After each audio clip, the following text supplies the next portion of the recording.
Well, there is fresh bombing in Gaza this morning as U.S. President Donald Trump says countries neighboring Israel are warming to his plan to accept Palestinians displaced from Gaza. And we've had great cooperation from surrounding Israel, surrounding countries, great cooperation from every single one of them. So something good will happen. Everybody. So that's his take on the situation. Trump's comments come. Israeli media is reporting that Israel's defense minister is directing the IDF to eventually relocate all of Gaza's remaining population, that's millions of people, into a new, what they are describing as humanitarian city in Rafah. And that's what Rafah looks like right now. For more on these developments, we are joined by Michael Link. He is the former UN Special Rapporteur for the situation of human rights in the Palestinian territories. An estimated 2.1 million people live in Gaza right now, and we were just showing those aerial views. Most of Rafah has been leveled. There's barely any sanitation. We know that there's a limit to food. It is described as a humanitarian city by some. It's described as a concentration camp by others. What would it look like, and what would it actually be? Well, all of the projections coming from senior officials in the Israeli government would be it's going to be a fenced-in camp, use that word advisedly, from which Palestinians in the Gaza Strip can enter, but they cannot leave unless they're going to choose to leave Gaza permanently. Haaretz, which is the leading Israeli daily newspaper, has said this Israel's efforts is to build the most moral concentration camp in the world, with tongue-in-cheek. And more recent, and elsewhere in their editorial, they say the only purpose of this ongoing war is to encourage Palestinians to leave. So I think we have to see this in this light. Any of the pictures that we see of Gaza, as you're showing now, show it's a moonscape. Gaza has become the 21st century version of what Dresden or Berlin looked like at the end of the Second World War. Hardly any food is getting in, no fuel for the last 130 days, the UN reports. So hospitals are running out of fuel to be able to perform even the most basic of services. Water is extremely scarce. None of the attributes we need for a viable human life is now present in Gaza.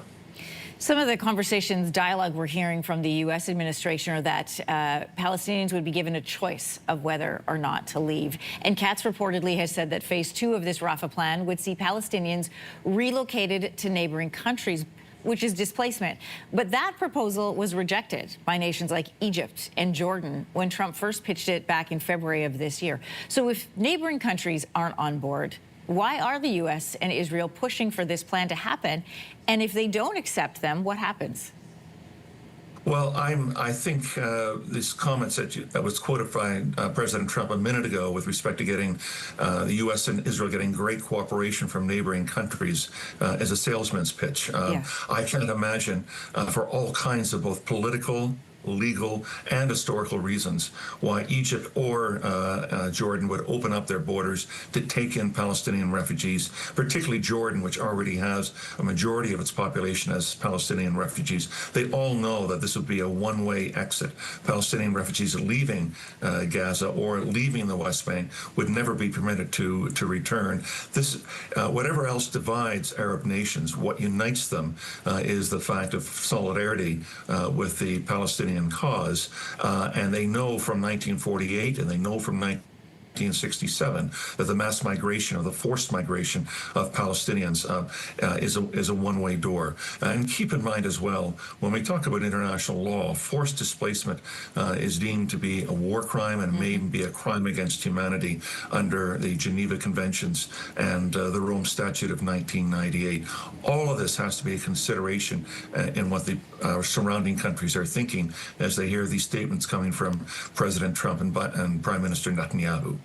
Well, the UN lead on Palestinian refugees, Philippe Lazzarini, put out a post recently. He said there's no way out. The choice for people there is between two deaths, starvation or being shot at. Human rights experts say this displacement plan violates, as you point out, international law. However, neither Israel nor the U.S. are members of institutions like the International Criminal Court. So what loopholes are the U.S. and Israel able to use to try and move forward with this plan? And what power really does international law have here? Well, alas, the issue of Gaza has become the fracture point for international law over the last 21 months.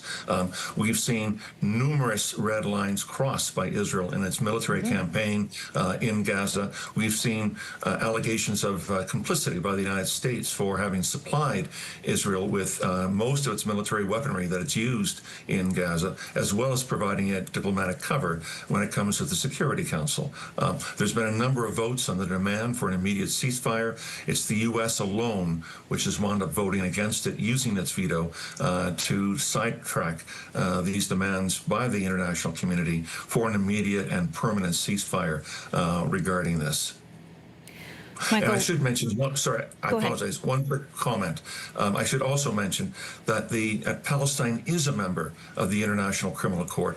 Therefore, allegations of war crimes or crimes against humanity, which occur on Palestinian soil, including in Gaza, are within the jurisdiction of the International Criminal Court, and that's why we have arrest warrants for Prime Minister Netanyahu and his former defense minister. Michael Link, we appreciate you coming on this morning. It is a situation that people are watching very closely and with great concern. We appreciate your time today. Thank you. Thank you so much for having me. If you like that video, make sure to subscribe to the Your Morning YouTube feed, where you can find all kinds of new content posted every weekday morning.